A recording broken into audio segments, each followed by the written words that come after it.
This is a Sports Catastrophe production.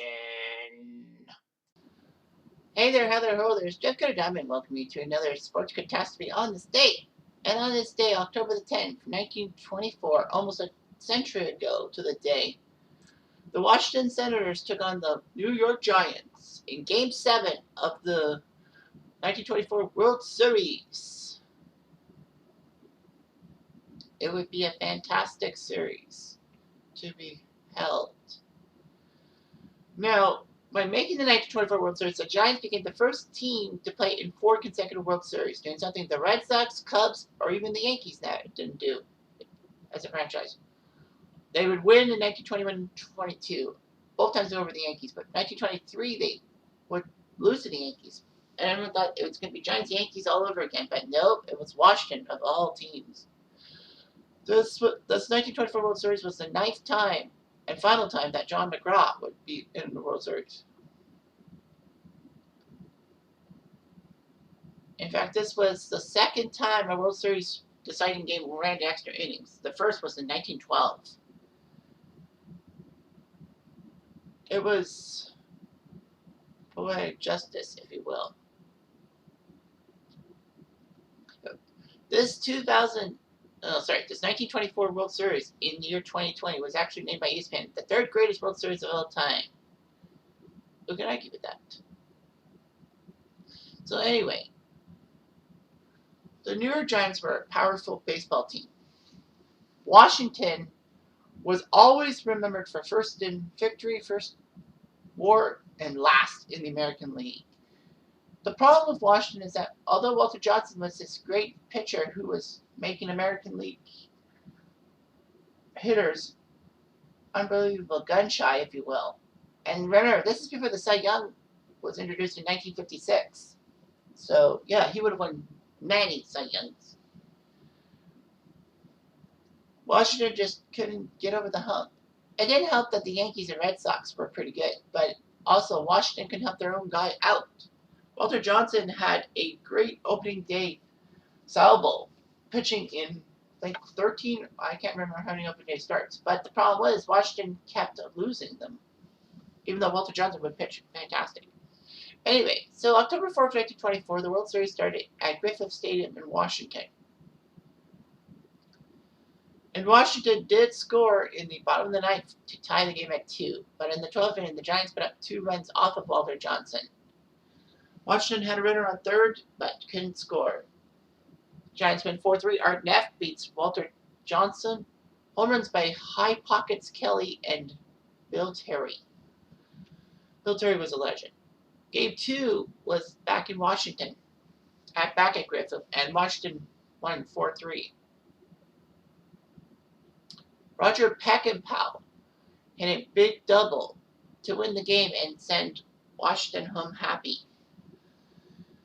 Fans home happy, they split the series. Tom Zachary beat Jack Bentley with Furpo Marbury picking up the save. Although, why would he pick up a save? The run was in the bottom of the 9th. Yes, sir. Roger Peckinpah would actually be known in the 1925 World Series against Pittsburgh as the GOAT for making 7 errors. Yes, sir. Then it's time to go to the Polo Grounds, the spacious Polo Grounds. Griffith Stadium was also spacious too, where the Giants won 6-4. Washington had a chance to do something. Bases were loaded with 1 out. Neil Watson came in and scored a run. Didn't allow a run. I forgot to mention Washington got home runs by Goose Goslin and Bucky Harris. But anyway, the Giants won 6-4. Home run by Rosie Ryan, who is the only relief pitcher in history to hit a home run in the World Series. Hugh McQuillan picked up the win. Furpo Marbury, the star reliever for Washington, lost in a save to Neil Watson. In Game 4, Washington jumped all over the Giants 7-4. Jumped all over Virgil Barnes. Goose Goslin went 4-for-4 with 3 singles and a round tripper, and drove in 4 RBIs, giving George Modric the win, and Furpo Marbury the save. Game 5 at the Polo Grounds saw the Giants win 6-2 as Walter Johnson again was shell-shocked. 6-2. He pitched a complete game, but he got 13 hits off of him. Jack Bentley who won the game, actually went deep in the fifth with a 2-run home run, making it the second time a New York Giants pitcher had hit a home run against Washington. Goose Goslin went deep for the third time for Washington. Man, that's Babe Ruth numbers. And then game 6. Now, remind you that even though the Giants and Washington were different cities, they actually played every day for 7 straight days. Anyway, Washington would score 2 in the fifth to win 2-1, thanks to Bucky Harris's 2 RBI single. He was player manager. Tom Zachary did his job being Art Neff. So it was time for Game 7 on this day, October 10th. It was Curly Oct10 who actually struck out a batter but walked one and then was yanked for Modric. It was revealed that Bucky Harris actually started Ogden on purpose so that the Giants would be locked into the right-handed lineup. And then he switched to Modric. The Giants put up 3 runs in the 6th inning to make it 3-1. It looked good for the Giants. However, Bucky Harris would hit a ground ball to third base that took a bad hop, and Fred Lindstrom failed to make the play. Fortunately for Lindstrom, it was a tough ball to get, so he was not charged with an error. It was just a single. The bases were loaded when Harris did that, so it was 3-3. Walter Johnson decided to come into the game to pitch the top of the 9th, and he did quite well. Nothing happened till the bottom of the 12th, when Hank Gowdy, the catcher, who was part of the 1914 Miracle Braves team that won the World Series, discarded his mask to try to catch a pop-up by Muddy Rule, his fellow catcher. Unfortunately, though, he stepped his foot inside the mask and dropped the ball. Rule would then double.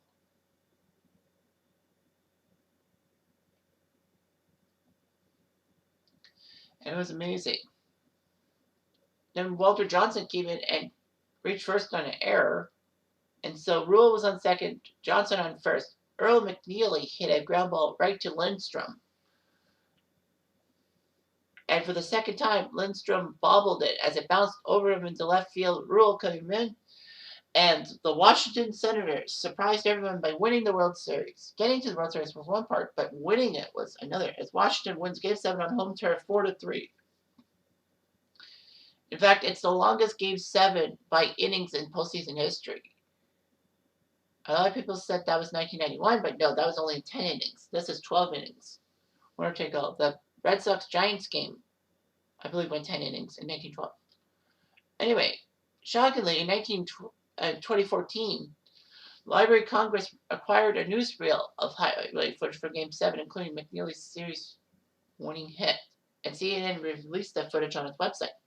So this is amazing. You get to see footage of the 1924 World Series. So Washington wouldn't let this hurt them. In 1925, they got to the World Series, but lost to the Pittsburgh Pirates, mostly on Peckinpah's defensive miscues. Washington went back quietly into the cellar and not doing that well and all that. They had a few decent seasons, but until their move to Minnesota in 1961, they just didn't challenge for the World Series appearance. The New York Giants would not go down quietly. They became a decent team in the late 20s, early 30s. They won a few World Series titles until they moved to San Francisco in 1958, and it seemed that they could win a title to save their life in San Francisco. But 2010 is a different story. Washington would wait 95 years for the World Series to come, as the Washington Nationals did so against Houston in 7 games. Of course, pissing me off because, as a jilted Expos fan, for them to leave Washington, it was actually satisfying seeing Washington choke in the playoffs, the Nationals. But 2019 just took the cake. Ick. But, I had to cheer for Houston. But it doesn't matter, because Walter Johnson got his World Series ring. There are many great players that never got a World Series ring. And Walter Johnson did. Anyway, I'm Jeff Diamond. I do.